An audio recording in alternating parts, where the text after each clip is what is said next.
Now let's take a closer look at the national security challenges awaiting the Biden administration with Admiral Bill McRaven, the retired Navy SEAL who headed U.S. Special Operations Command and planned the raid that killed Osama bin Laden. We've all seen the famous photo from that day in the Situation Room. President Obama, Vice President Biden, Hillary Clinton, Tony Blinken. They were all watching in real time as Navy SEALs descended on bin Laden's compound. McRaven served in the military under 6 presidents, but has been outspoken against President Trump's leadership last month, writing that despite being a pro-life, pro-Second Amendment, small government, strong defense, and a national anthem standing conservative, he was voting for Joe Biden. He has since briefed the president-elect on national security issues. Admiral McRaven joins me now. It's great to see you, Admiral. I want to get to those cabinet nominees in a moment, but I want to start with the news out of Iran. Iran's top nuclear scientist was assassinated in a brazen ambush on Friday, and many are pointing the finger at Israel. Iran is vowing revenge, but given that President Trump seems to be itching for an excuse to strike Iran, do you think Iran might just let this pass? Well, of course, we've been dealing with the Iranians in the region for, 40-plus years in terms of the tension. The biggest issue going forward, of course, is that Iran, either suspects or knows that Israel was responsible for this attack. And then, of course, kind of by association, they're going to assume that we either collaborated with it or, at a minimum, were witting of the Israelis' actions. So now the biggest issue is who is going to misstep. The Iranians are going to be in a position where they have to retaliate. I don't see any way around it. They're going to have to save face. And so now the issue becomes, what does that retaliation look like? Does that then begin to escalate the problems in the region? And that's not going to be good for anybody. The Iranians don't want to go to war with us. We don't want to go to war with Iran. So everybody needs to do the best they can to kind of lower the temperature and try not to get this into an escalation mode. And President-elect Biden says he wants to re-enter the Iran nuclear deal, which Trump pulled out of course. How does that complicate that effort? And can he really just get back into the deal without changes? Well, I don't think he can get into the deal without some changes. And there's been a lot of controversy and a lot of folks that don't like the JCPOA. And I understand that. But the fact of the matter is the JCPOA was probably going to give us, 10 to 12 to 15 years before the Iranians could possibly have enriched enough uranium to build a bomb.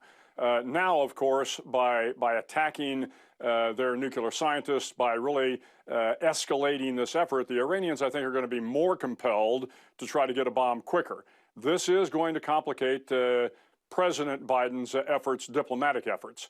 Now, again, from the Iranian standpoint, after President Trump pulled out of the JCPOA, I think they are going to be very, very reluctant to get into any agreements with the United States at this point. So a President Biden will have a difficult challenge on his hand. And you wrote in 2018 that President Trump had already humiliated us on the world stage. Donald Trump has 52 days left as president.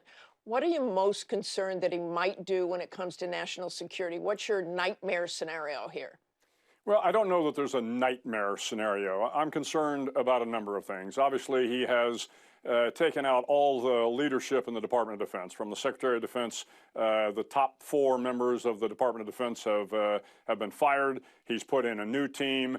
Candidly, the new team, maybe they're good folks, but they are inexperienced. And what they're trying to do, of course, is to push forward President Trump's agenda, particularly when it comes to Iraq and Afghanistan, and drawing down the number of troops in Iraq and Afghanistan. And what I've said before is, look, we can have reasonable policy discussions on how many people we ought to have in Iraq and Afghanistan. But what we don't want to do is we don't want to rush to failure. We don't want to pull everybody out of Afghanistan and risk putting the troops, in greater harm's way.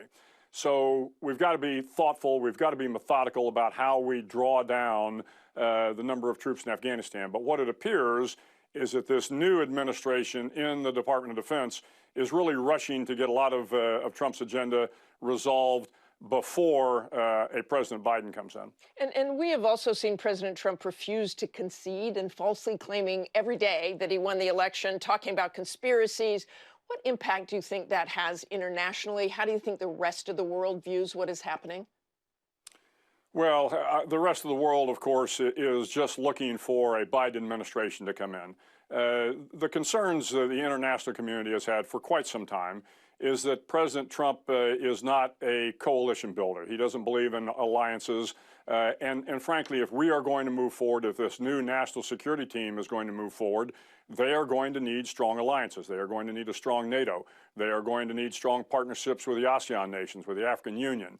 And President Trump has not been inclined to do that. Then you take a look at all of the treaties and the agreements we have pulled out of. The organizations like the World Health Organization, we've pulled back on the Trans-Pacific Partnership, on the Paris Climate Accord, on the Open Skies, and a host of others. The problem is if we don't abide by our own treaties, if we don't recognize and support our own treaties, then who in the international community is going to want to partner with us in the future? So President Trump has been playing a short game, I would offer. I hope President Biden will come in, strengthen these alliances, strengthen these coalitions, get back into some of these organizations, as imperfect as they might be, and begin to play the long game. And Admiral, back to the cabinet nominees. You saw the national security cabinet nominees. You know most of them, but it really does seem like back to the future. What difference do you think they'll make now that they're with Biden instead of Obama? I think you touched on a few things there. Yeah, you know, I've heard this refrain a lot here since the nominees were announced, and I don't agree with that. The fact of the matter is, these are different times.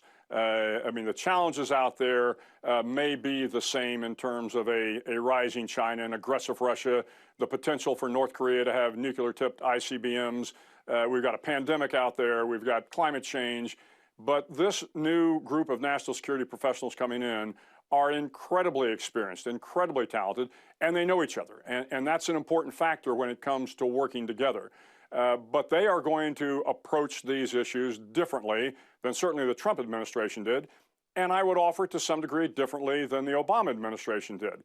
They are certainly going to be coalition builders. They are going to, strengthen our alliances, rebuild those alliances. I love the fact that Avril Haines came out very quickly, and as the nominee for the Director of National Intelligence, she made it very clear that she is going to tell a President Biden not what he wants to hear, but what he needs to hear.